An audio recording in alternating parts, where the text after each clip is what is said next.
জি মুহতারাম, আমরা আপনার কাছে জানতে চাচ্ছি, হাদিস শরীফের মধ্যে আছে ইযা কানা আউয়ালু লাইলাতিন মিন শাহরি রমাদান সুফিদাতিশ শায়াতিন ওয়া মারাদাতুল জিন।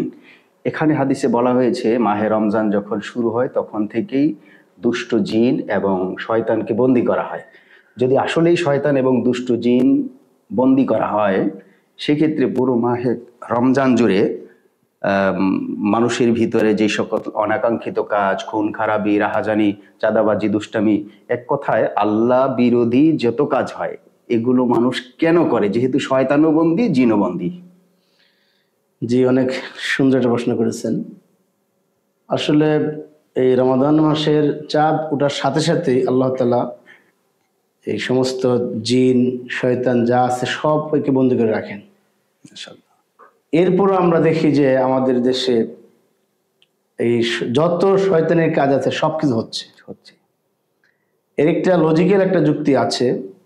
যেমন ধরুন একটা রেলগাড়ি, জি, সে অনেক গতি দিয়ে দীর্ঘক্ষণ সে চলতেছে। সে ঢাকা থেকে সে কক্সবাজার যাবে বা চিটাগাং যাবে, সে তার গতি দিয়ে চলতেছে।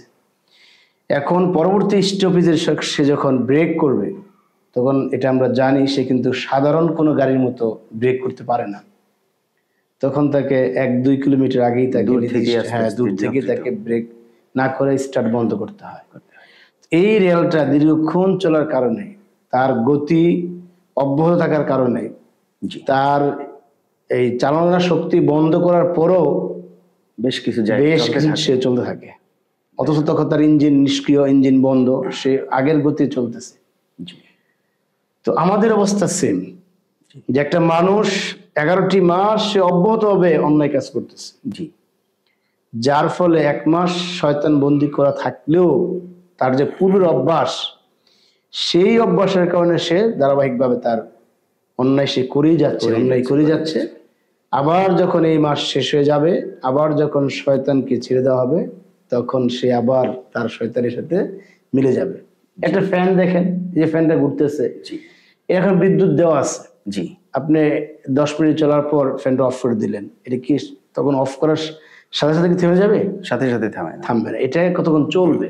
তো আমাদের অবস্থাটা সেম, যে 12 মাস যে অন্যায় করলো, 11 মাস যে অন্যায় কাজ করলো, সে শয়তান বন্ধ থাকার পরও তার অব্যাহতভাবে সেই কাজটা করে যাচ্ছে। আসলে মূল কথা হলো, একটা মানুষ যদি রমজান মাসও অন্যায় মুক্ত থাকতে চায়, তাহলে তার প্রস্তুতি হিসাবে আগে থেকেই সে অন্যায় থেকে দূরে থাকতে হবে। জি জি জি, আমরা মোহতারামের কাছ থেকে যে কথাটা জানতে পারলাম, আসলে সব কথার মূল কথা হচ্ছে মানুষ যে অন্যায় করে যাচ্ছে এটা শয়তানের কারণেও না, জিনের কারণেও না, নফসের ধোকায়, নফসে আম্মারার ধোকায় পড়ে অভ্যস্ত জিনিসটা আস্তে আস্তে চালিয়ে যাচ্ছে। জি জি। তো যখন আল্লাহ চাহে তো আবার মাহে রমজানের মাধ্যমে যখন তাকওয়া অর্জন হবে, তখন আবার নফসকে নিয়ন্ত্রণ করা সম্ভব হবে। তখন আর তার দ্বারা অন্যায় কাজ সে তাকওয়া অর্জন হলে তখন তাকে শয়তান বন্দী না, তার সামনে আসলো তাকে শয়তান করতে পারবে না। আলহামদুলিল্লাহ, অত্যন্ত চমৎকার জবাব আমরা পেয়েছি হযরতের কাছ থেকে। শুকরিয়া।